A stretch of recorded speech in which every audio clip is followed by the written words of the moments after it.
सम्राट अकबर का किला जो 1575 ईस्वी में सम्राट अकबर द्वारा इसे निर्माण किया गया था।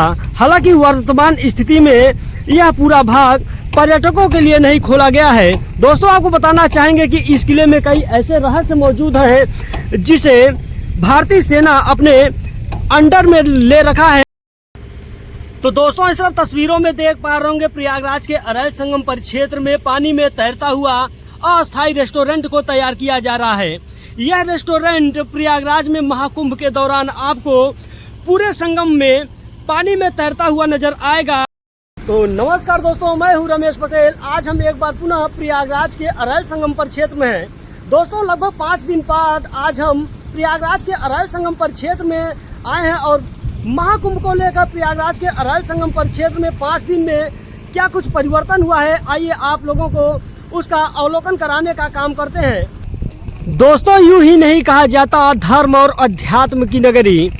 इस नगरी में कुछ तो खास है जो लोगों को अपनी ओर आकर्षित कर लेता है और खींचने का काम करता है।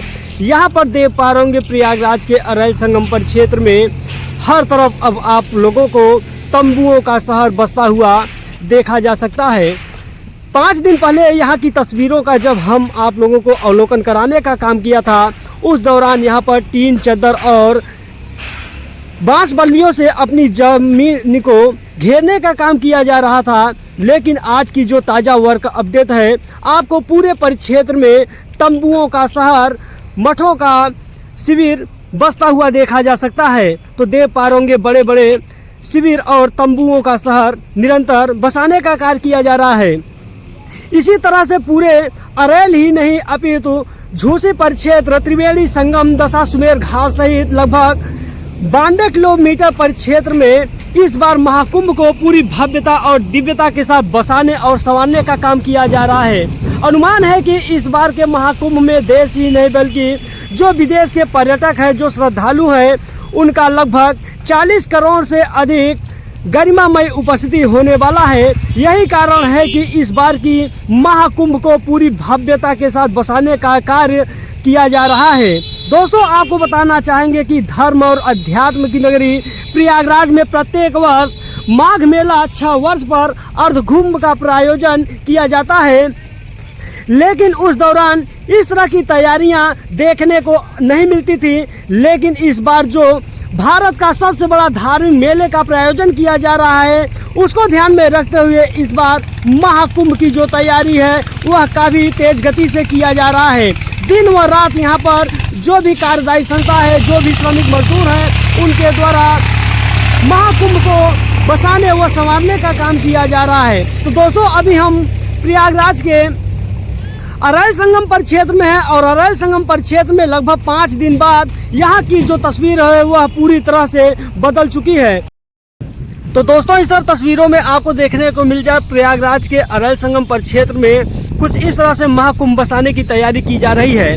हर तरफ आपको कार्यदायी संस्थाओं के द्वारा काम होता हुआ देखा जा सकता है। तमाम प्रकार की चलचित्र यहाँ पर बनाने की तैयारी की जा रही है। अमूमन आपको इस तरह का नज़ारा प्रयागराज में पहले देखने को नहीं मिलता था, लेकिन इस बार भारत का सबसे बड़ा धार्मिक मेले का प्रायोजन किया जा रहा है। यही कारण है कि जो प्रयागराज की कायाकल्प है उसे निरंतर बदलने का कार्य किया जा रहा है। सामने आपको त्रिवेणी संगम तट देखने को मिल जाएगा, जहां पर प्रत्येक दिन लाखों की संख्या में श्रद्धालु संगम में आस्था की डुबकी लगाने के लिए पहुंचते हैं। तो देख पा रहे हैं प्रयागराज के अरैल संगम परिक्षेत्र से दूसरे तरफ की जो परिक्षेत्र वह त्रिवेणी संगम तट है और त्रिवेणी संगम तट का जो माहौल है, जो वहाँ की जो लोगों की आस्था है वह देखने को मिल रही है। तो देख पा रहे हो काफ़ी लोगों की चहल पहल उस पार में देखने को मिल जाएगा।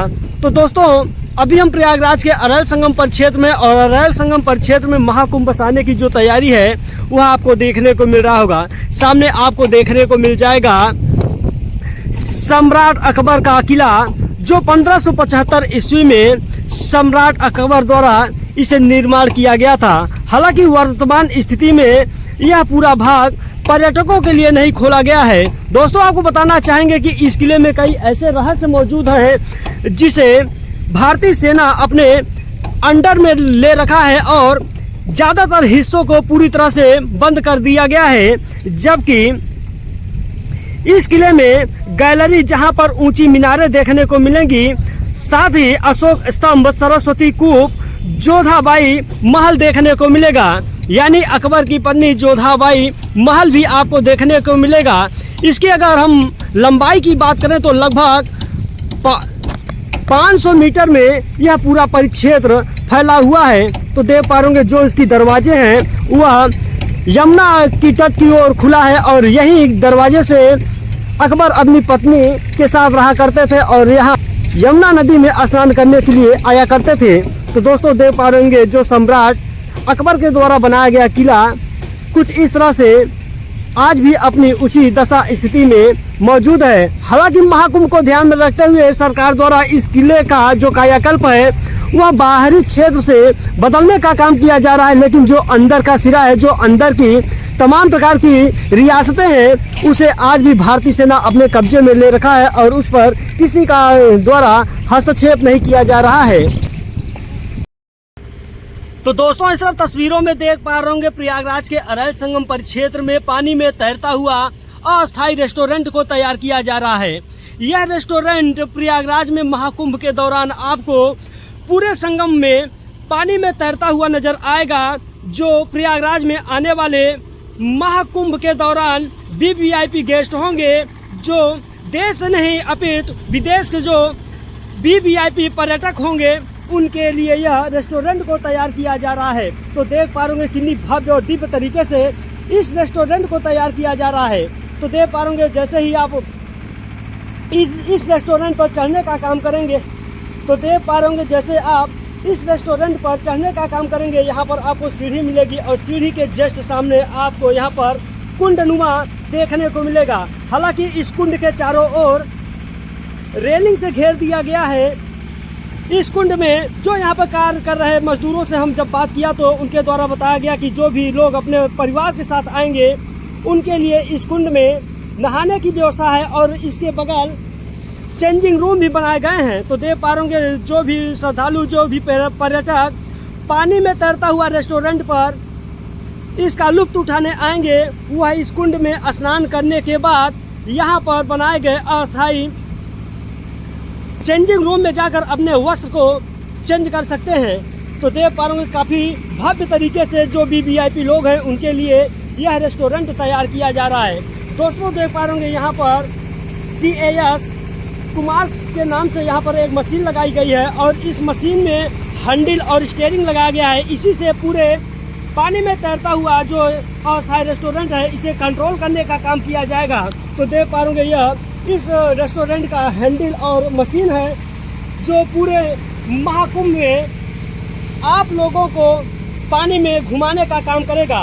दोस्तों इस बार महाकुंभ को पूरी भव्यता और दिव्यता के साथ प्रदर्शित करने का जो सूबे के मुख्यमंत्री योगी आदित्यनाथ के कड़े निर्देश हैं उसे अब साकार करने का काम किया जा रहा है। हालांकि सूबे के मुख्यमंत्री द्वारा इस महाकुंभ को बसाने को लेकर पानी की तरह पैसे को बहाने का काम किया गया है, जिसका स्वरूप प्रयागराज में अब देखने को मिल रहा है। हर तरफ आपको पेंटिंग और तरह तरह के चलचित्र भी बनते हुए दिखाई दे रहे होंगे। आने वाले दिनों में महाकुंभ के दौरान यहाँ पर दोस्तों देखने को मिल जाएगा हाई पावर का कैमरा लगाया गया है। यानी कि इस बार के महाकुंभ में कई ऐसे हाई पावर कैमरे लगाए जा रहे हैं जो प्रयागराज में आने वाले लोगों की विभिन्न गतिविधियों पर इन कैमरों के माध्यम से नज़र रखी जाएगी। तो देख पा रहे होंगे कुछ इसी तरह से पूरे महापरिक्षेत्र में हाई पावर के कैमरे को लगाया जा रहा है और इसी के माध्यम से लोगों पर निगरानी रखी जाएगी।